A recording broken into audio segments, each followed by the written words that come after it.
Hey y'all, my name is Abem, and I'm a junior majoring in business economics with a minor in international studies. I chose to seek a position in student government 2 years ago because I saw that the position was open, but I wasn't too familiar with student government in general. I had never been in any kind of a role before, so it was totally new. But I was kind of familiar with what skills that it might require, and so just thinking about the fact that I was an economics student, also wanting to go to law school, I thought there could be some great skills that I could develop in my time here. Over the last 2 years, I think I've done excellent at my job.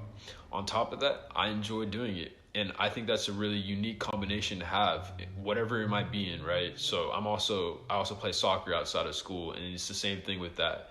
And so I think when you get that unique combination, it's one of those things you just gotta stick to. And so student government is one of those for me. The duties and responsibilities of the role are something that you come to understand a lot better while serving in the representative roles than you do beforehand reading about it in the Constitution or the bylaws. I say that because experiencing it firsthand is how you understand the most critical elements of the role. And so, considering the duties and responsibilities overall, I think the most critical one was to obviously listen to the people that you represent. But that's not necessarily limited by the people you represent under your title. So, as a junior class rep or the sophomore class rep, most of the time my role was not to only listen to those people. So at the same time, you have a responsibility to listen to the greater community at SU and also the community outside and around of SU, whether that be local, broader, regional, or even global. And so it's just keeping in mind that you're not an individual voice in those rooms, you're a cumulative one. To help improve student life at Seattle U next year, some changes that I want to push for come in two parts. For one, making sure that the promises made in this year are executed next year. Most of the time, change isn't simple, it doesn't come quickly, and so just making sure that those are followed through with a close eye and care, making sure that they're executed in the way that they were asked for and intended. On top of that, I want to push for renewed commitment to community development and mental health support. Obviously, keeping in mind the year that we've had and the year we're continuing to have, that we're making sure that we're creating a new normal that works better than the old normal. And so I think that's one of the most important ways to go about that. Most of you who know me personally know that I've been involved with a variety of groups, programs, clubs, organizations, and people at Seattle U since my first year.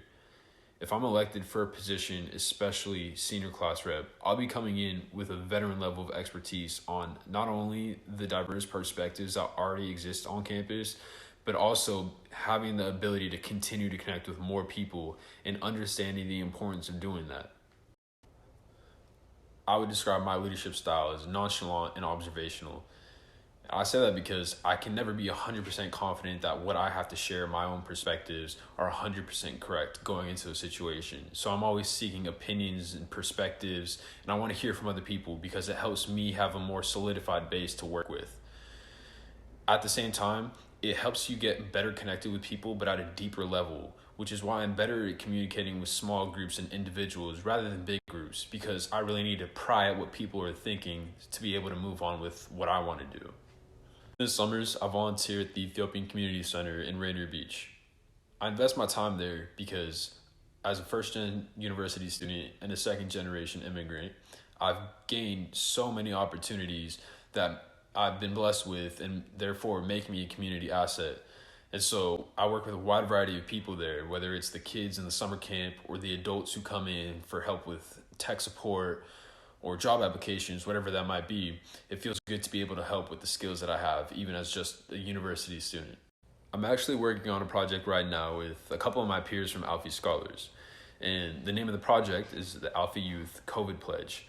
And what we're doing with that is we're trying to get as many people to sign as possible and renew their commitment to public health guidelines to help us get through the end of the pandemic. So we've been working hard together to behind this unified goal to get as many community members involved as possible and help us get to the end of the pandemic. Outside of all the work that keeps me busy, I like to make sure that I'm still exercising, drinking lots of water, listening to music, writing poetry, playing video games, and doing all the things that I'm really passionate about. I would hope that anybody watching this video is able to do the same and draw that distinction between work and relaxation because it's super important to do so.